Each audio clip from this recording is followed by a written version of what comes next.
So today marks a whole year of being on lockdown.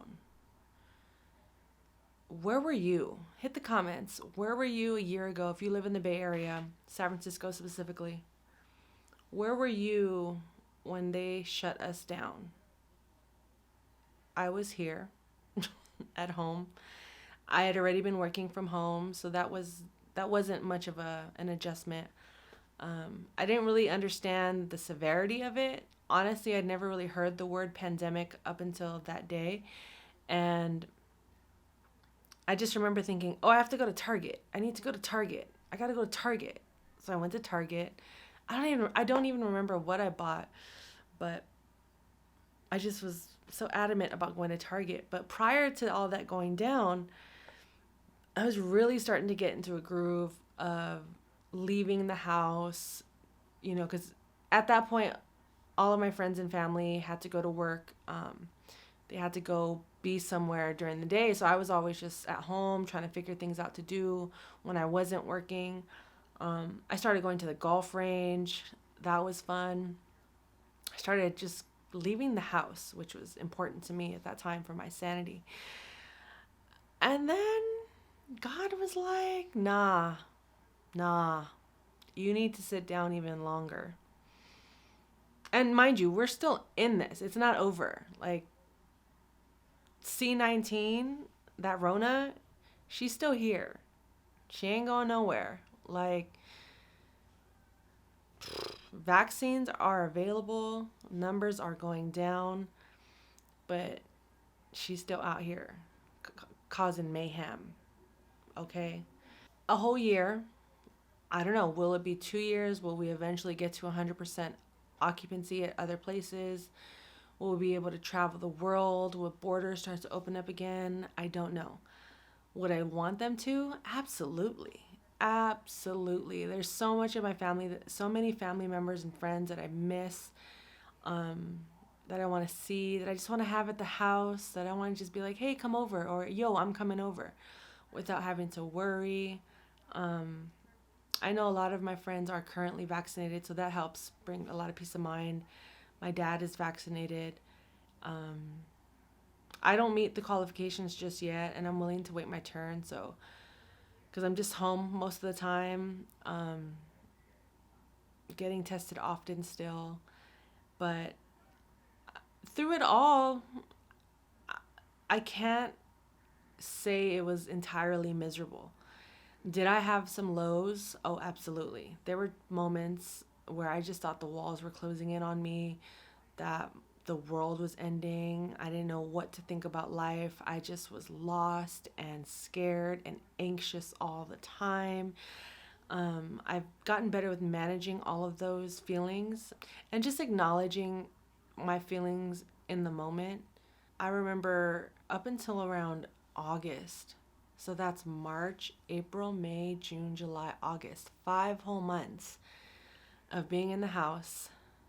And for most of it, I was alone at my own place. But I started getting comfortable with leaving my home. I was doing online ordering. Everything was online for delivery. Washed everything down as soon as it arrived. Throughout that time, I realized I needed more space. I needed to stretch out. And fortunately, my parents live very close by. Well, an hour away. I consider that close because some family members live out of state. Anyway, I decided to go quarantine over there. That helped, but after a while, I started to miss my own space. But there were just moments where I was like, this is it. Like, this is what I'm reduced to. Like, fortunately, I still had work. Business was still going. I work in real estate, and the market, it did slow down for a little bit.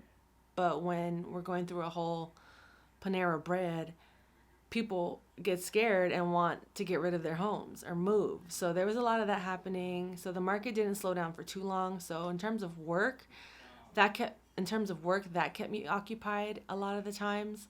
But then I was starting to realize, like, this is all I do now. Like, I'm just home. I work. and I sleep and I just scroll aimlessly on Instagram, or watching other people on YouTube, or watching other people create things. And I'm just sitting here like, I mean, I'm making money.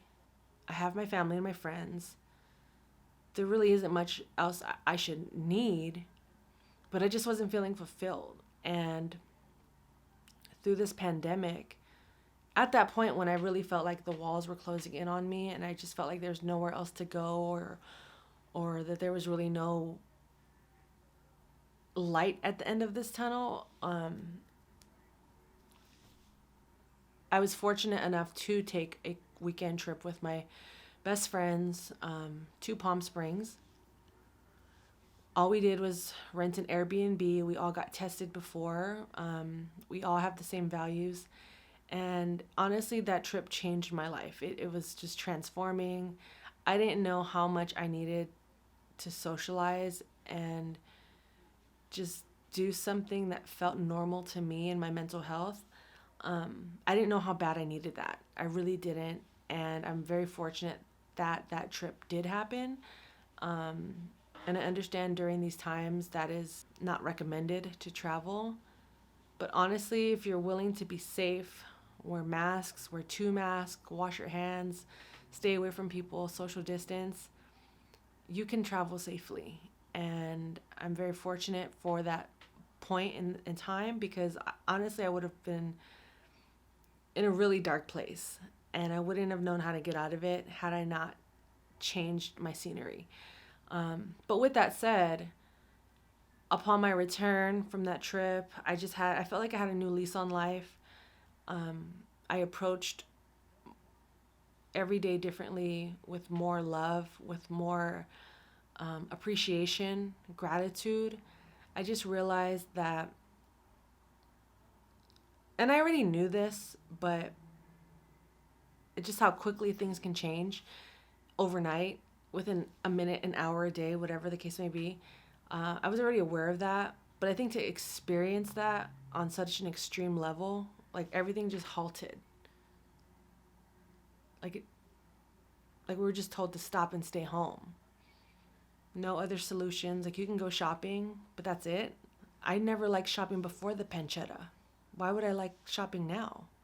Especially now when people are just having that scarce mentality, like, oh my God, it's the end of the world. I need to go buy all of the toilet paper. And mind you, we got a lot of toilet paper ourselves, not gonna front, but there are a lot of people within this home, so it's justified. But that was it. Like, wake up. My office is my room. My room is my office. My bedroom, where I sleep, where I eat, all of that. And I can't go anywhere. I can't leave. I don't have a car, so I really can't just even go for a ride anywhere. I'm too scared to go for a walk. This couldn't be life. This couldn't be life. And I needed an outlet. And that's where YouTube enters the picture. I really, really, really am grateful that I decided to commit to making YouTube content, because it's starting to open doors for me that I didn't even know existed, or that I didn't think were possible for me to even open. So it just started with me needing a creative outlet.